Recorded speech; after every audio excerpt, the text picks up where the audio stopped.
saya Kakak Marcel. Seperti pada judul thumbnail, kali ini Kakak Marcel akan membahas satu kisah inspiratif dari seorang tokoh muda. Dia adalah Agustinus Ola Langluyo.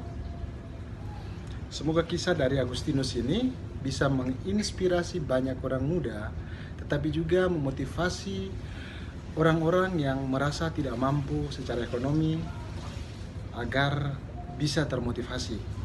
Dan juga semoga kisah dari Agustinus itu memberi pembelajaran kepada kita sekalian untuk bisa menghargai mereka yang terbilang warga minoritas atau yang memiliki ras yang berbeda. Semoga menginspirasi. Kisah inspiratif tentang Agustinus itu berhasil Kakak Marcel kumpulkan dari media sosial karena kebetulan Kakak Marcel dan Agustinus itu berteman di Instagram dan di Facebook. Nah, beberapa kali Kakak Marcel lihat dan baca postingan Agustinus tentang motivasinya, tentang visi misinya dan mimpi-mimpinya. Lalu di beberapa kesempatan juga Agustinus memposting tentang kisah pahit, kisah kelam di mana dia mengalami perlakuan rasisme. Tahun 2018, Agustinus lolos sebagai dosen di Universitas Cendrawasih, Fakultas Matematika dan Ilmu Pengetahuan Alam. Agustinus adalah salah satu lulusan terbaik, dan Agustinus memiliki latar belakang pendidikan yang cukup membanggakan. Dia lulusan dari Universitas Cendrawasih, Fakultas Matematika dan Ilmu Pengetahuan Alam. Lalu dia melanjutkan S2-nya di Universitas Gadjah Mada dan menyelesaikannya pada tahun 2018 on time. Setelah menyelesaikan studi S2, Agustinus ditawari berbagai pekerjaan di kota Jogja dan sekitarnya. Namun, fokus dan cita-cita Agustinus adalah membangun tanah Papua dari segi pendidikan. Karena menurut Agustinus,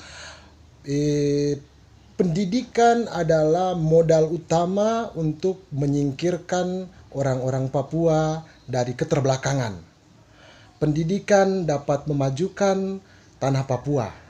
Oleh karena itu, Agustinus bertekad untuk kembali ke tanah Papua dan membangun tanahnya. Di dalam ruang kuliah, Agustinus menempatkan diri sebagai seorang dosen. Namun, di luar ruang kuliah, Agustinus menempatkan diri sebagai sahabat bagi mahasiswa. Dia bertekad dan berkeinginan bahwa mahasiswa harus ditempa terus-menerus agar mereka menjadi pribadi yang siap. Oleh karena itu, di luar ruang kuliah, Agustinus banyak kali bercengkrama dengan mahasiswa, sharing bersama, bertukar pendapat bersama, dan melakukan aktivitas-aktivitas yang positif bersama mahasiswa. Karena menurut Agustinus, hal tersebut merupakan modal utama untuk membentuk pribadi yang siap. Agustinus adalah pribadi yang supel. Dia suka dengan banyak kegiatan. Dia suka dengan olahraga. Olahraga yang paling digandrunginya adalah basket. Selain basket, dia suka dengan futsal. Dia suka dengan olahraga bela diri. Selain itu, dia suka dengan dia sebagai pecinta alam. Dia suka dengan mendaki gunung. Dia suka ke laut.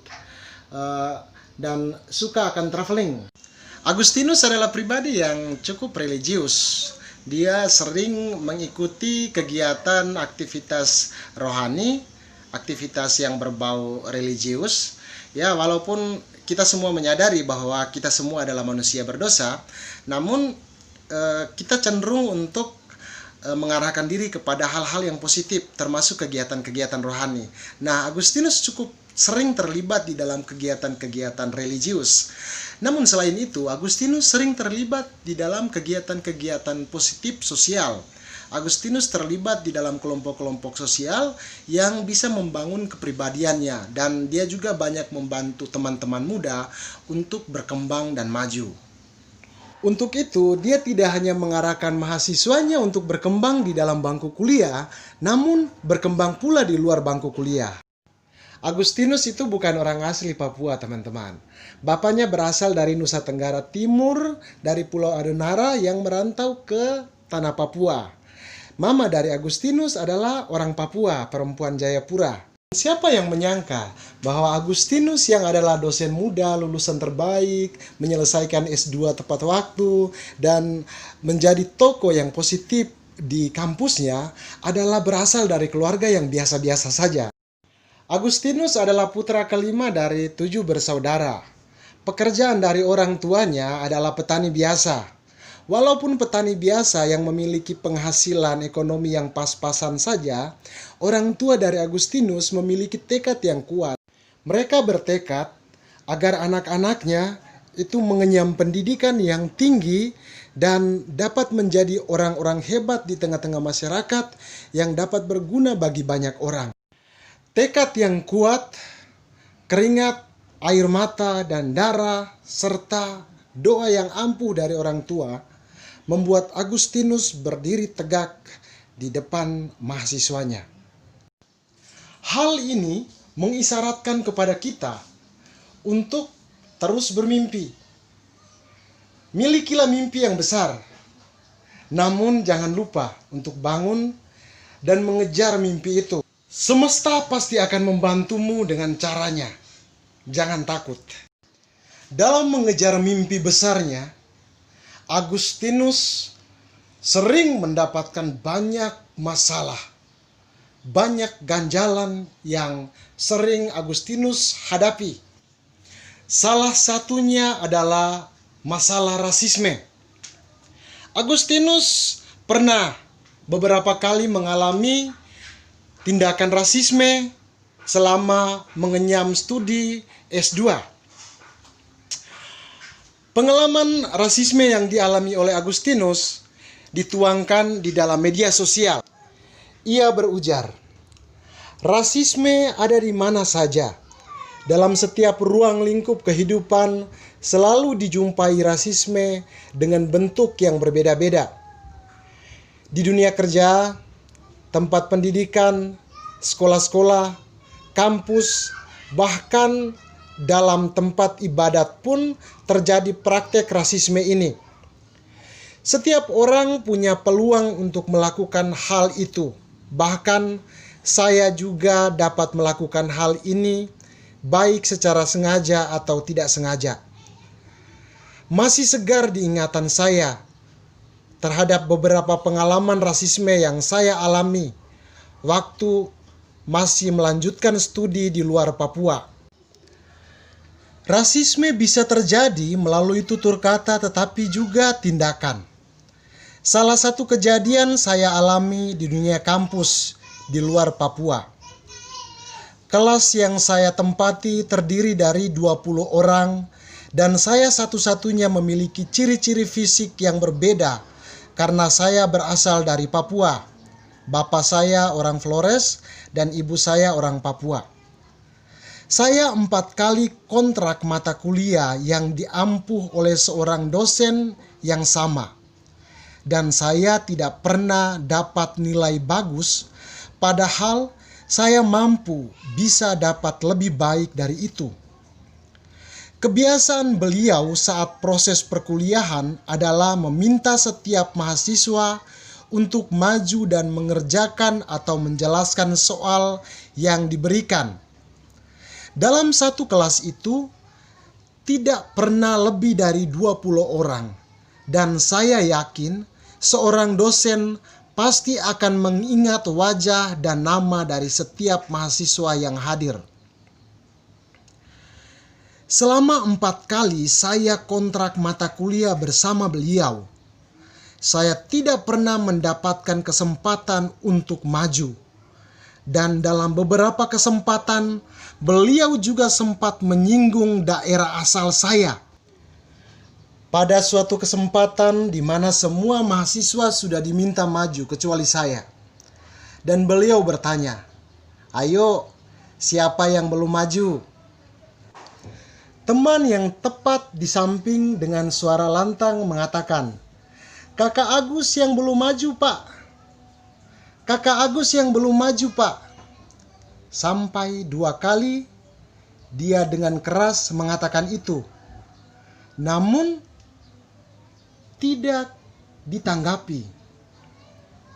Di dalam pikiran saya saat itu adalah, segoblok apapun saya pantas untuk diberikan kesempatan untuk maju ke depan dan mengerjakan soal. Toh mereka yang maju juga ada yang tidak mampu mengerjakan apa-apa di depan. Bahkan ada teman yang maju dan itu hasil kerja saya. Otak saya sudah panas. Urat-urat kepala sudah tegang. Saya menyadari bahwa otak saya lumayan gila, terlalu kasar.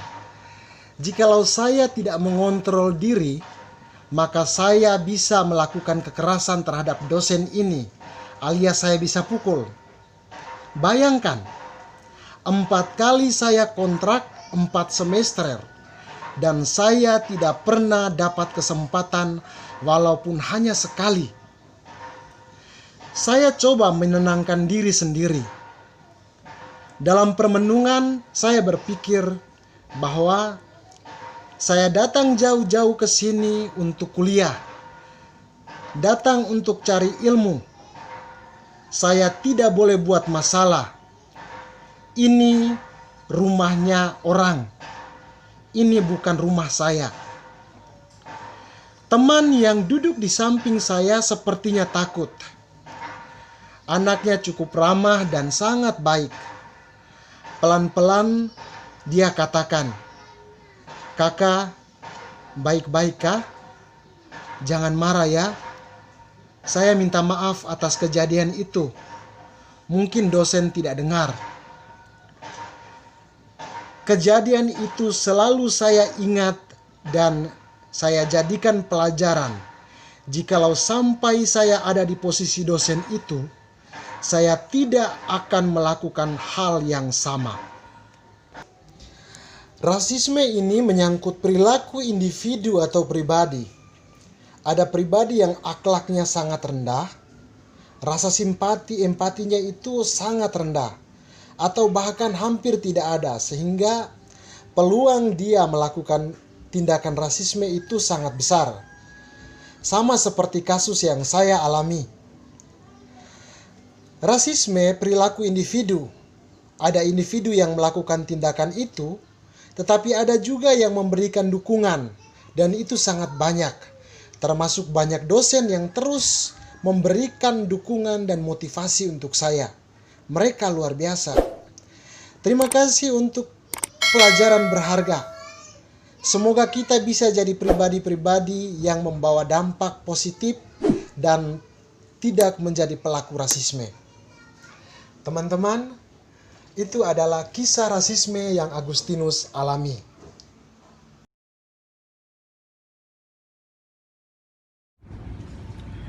Mengutip apa yang dikatakan oleh seorang influencer muda, Jenny Karai, dia mengatakan bahwa kita harus terus berbenah, terus belajar, dan terus maju, karena itu adalah investasi terbaikmu.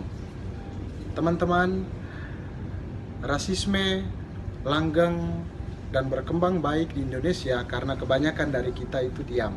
Oleh karena itu, sebagai satu bangsa, mari kita sama-sama bersuara untuk satu kebaikan. Salam dari saya, Kakak Marcel, peluk hangat dari Jayapura, dan panjang umur perjuangan.